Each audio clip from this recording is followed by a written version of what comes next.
I'm going to talk with you then about something called the Agile Approach. How many of you are already familiar with Agile? Yes, of course you are. Okay. Agile Approach is an approach actually to the development of computer software. So it comes out of the tech world. And much of the writing, there's a book called the Agile Samurai, which is sort of one of the Bibles of this approach. Traditionally, what computer developers did was they met with the client, they got specifications of what the client or the customer wanted. They went away and built it, they got it all put together, they came back, they installed it in your hardware, and what happened? How many of you have been through this? What happens? It doesn't work. It doesn't do what you wanted it to do. And huge frustration. And meanwhile, all your computers are down, and all the systems you had for how to do this before no longer work, and the new one doesn't work either.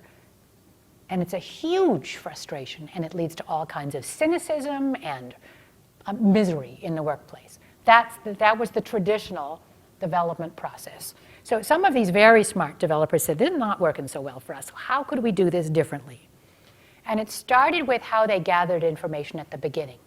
At the amount of time they spent with the customer up front, finding out exactly what is the problem you need us to solve, what's wrong with the system you're already using, what are your needs, wants, desires, frustrations, really getting a good sense of what the client is looking for.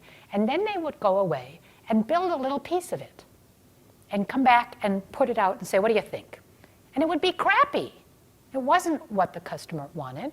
So they'd get the customer feedback, and they'd go back and they'd build a little more. And so it became a much more iterative and interactive process. So you can imagine that by the time they got to the end of the process, they actually had something which was indeed what the customer wanted.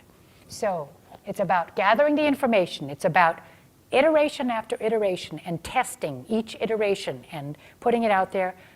Retrospectives all along the way and at the end in terms of what we've done so far, what's working, what's not, what needs to happen differently, and a continuous improvement mindset, which means that even when we deliver it to you at the end, we're still going to want to hear about how could we make it better, what would work better the next time. So the model was developed specifically for computer development, but I'm sure your wheels are already spinning about ways in which you and your clients could be using this for innovation and for building successful new products in their space.